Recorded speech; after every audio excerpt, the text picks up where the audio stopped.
So, I'm in my early 20s. I'm getting high, pretty much to the point where it's like almost every day, right? My aunt co-signed a car for me, right? So my uncle was very reluctant. He said, don't do it. I convinced my aunt that I was going to make the payments on time and that I was going to be responsible. I was going to pay the car insurance on time. I was going to change the oil when I need to change the oil. I was going to take perfect care of this car. I was going to pay it off in a matter of 2 years.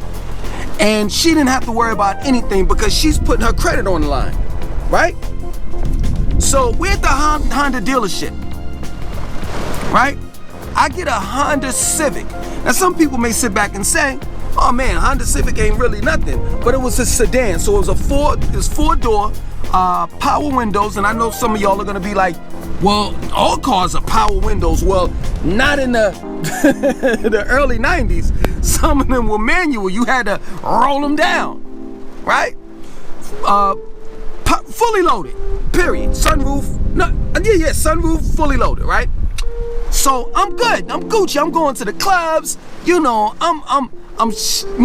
I go to the club, I go to the car wash and I'm cleaning the car, making sure that it's decked out. It had a pretty good system in there, even though I wanted to. No. I replaced the speakers because the speakers weren't loud, and I wrote about Chet doing that.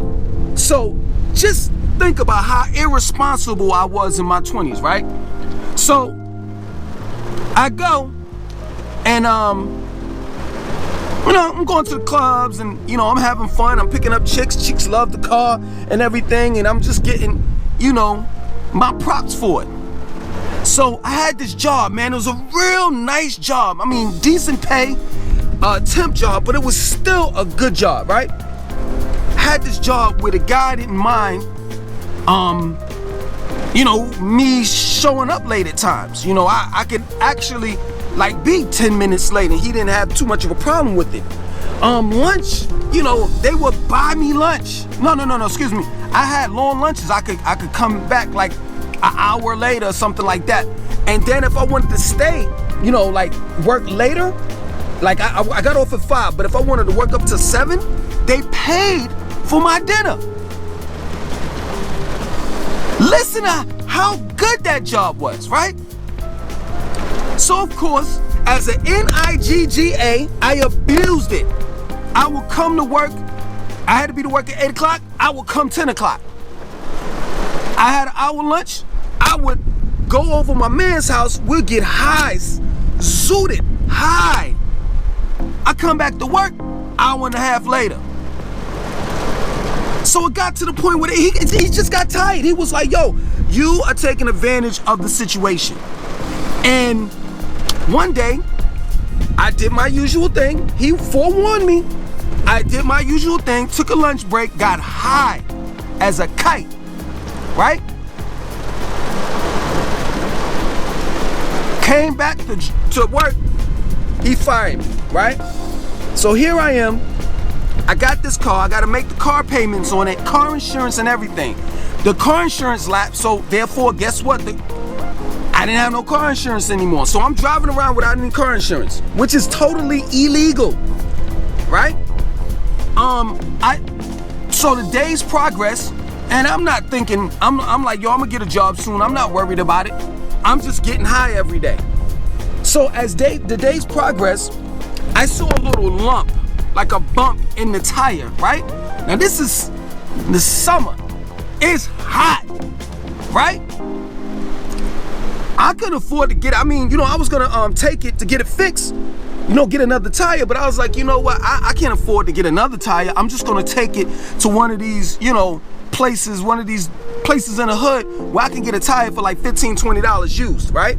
With the tread still decent, So I'm driving around, you know what I mean? And the bubble's getting bigger, right? So I go to my man's house. It's like 6 of us. we get high, like stupid dumb high, to the point where like, yo, I got in the car, right? And I couldn't feel my feet. So I had to sit there for a little while until the high came down a little bit. Cause I couldn't feel my feet. I couldn't feel my hands. I was like, where's my hands? Where's my feet? I can't feel them. I can't feel them, right? So I calmed down a little bit. Now, the guys at the Honda dealership was chasing after me. Or rather, the repo man was chasing after me. My aunt is calling me off the hook. There's no cell phones, you know, in the 90s, right? They are, but it's very expensive. I think it was like 30 cents a minute to talk on a cell phone, right? My aunt is calling me crazy because the repo man is calling her. You know, Honda, they're calling her. Honda, repo man chasing after me. I'm on a run. My aunt is chasing after me.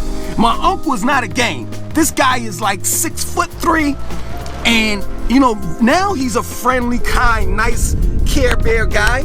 But back in the 90s, he wasn't having it. So they chasing after me, the repo man chasing after me, and I don't have no insurance on the car, and there's a bubble on the tire. Like, it's coming out of the tire. So I'm high. But high came down a little bit to the point where I can drive the car. So I drove the car, right? Took it to this tire shop, you know what I'm saying? Used tires or whatever. I said, yo, listen, I need a tire put on my car, right? He said, all right, cool. I go to sit down and I hear something go kaboom. I mean, it was a loud sound. It was a loud sound, right? So I'm like, I'm ducking because I'm in Durham.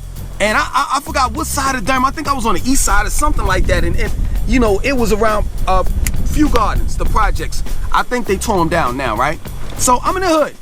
So I'm thinking it's they shooting.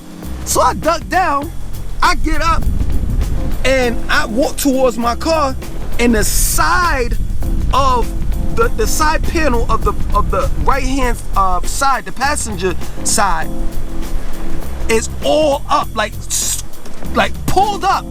So what happened was the tire blew up and tore some of the car apart. That's how it affected the car. Like the force, boom, it just lifted up the side panel of the car, right? So I have him put the tire on, and I'm sitting here and I'm like, oh my God. So my high is gone. I'm trying to figure out what can I do next. You know what I'm saying? I have no insurance on the car. So the car can't get fixed because I have no insurance on the car. I don't have the money to get the car fixed. Cash money. The repo man is chasing me.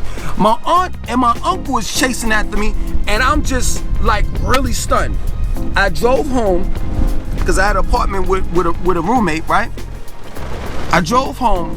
Next thing you know, I'm sitting in my room and I see a truck pull up behind my car.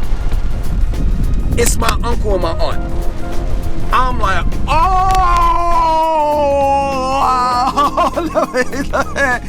they gon' kick my ass. So I'm looking out of the window, but I have the blinders, you know what I'm saying? I'm just peeking a little bit so they can't see that there's somebody in the house, right? So I can't hear them, but I see their body movements. And my aunt is like this, and my uncle's like that. Like, you know, I told you. And my aunt is like, oh my God, I know this boy. So I'm looking out the windows, and then I see them approaching the apartment. I close the blinds. I jump under the bed, right? They knocking on the door. Boom, boom, boom, boom, boom. We know you in there. I didn't answer the door at all. Till this day, if they're looking at this video, you knew I was in there and I knew I was in there, but I was not coming out because I knew my uncle was gonna kick my ass. So they eventually left, and They wound up getting in contact with me, and I told them what happened, and I just came straight out and was like, yo, I messed up. So she wound up taking the car and getting it fixed, and I mean, luckily, you know, we found a buyer, and I signed over the car. She signed over the car to them, so therefore my credit was intact, her credit was intact. The car never got repossessed, and everything is straight. But the relationship that I had with my aunt was just so beautiful prior to the car, you know, car situation. And you know, it's messed up, but our relationship will never be the same based on me being irresponsible, you know. And I still owe her money till this day, and I'm gonna pay it, you know, for the months that she made car payments a few months prior to a buyer. So she had to continue to make the car payments until she found somebody to buy the car. So the moral of the story, man, you know, if you got a family member that's gonna go all out for you, that's willing to do whatever, don't abuse them like I did. Don't abuse them like I did. My aunt did not deserve that. Until this day, I apologize. I really do. I was young and dumb, and that's no excuse, but I was in my 20s. I was like 22.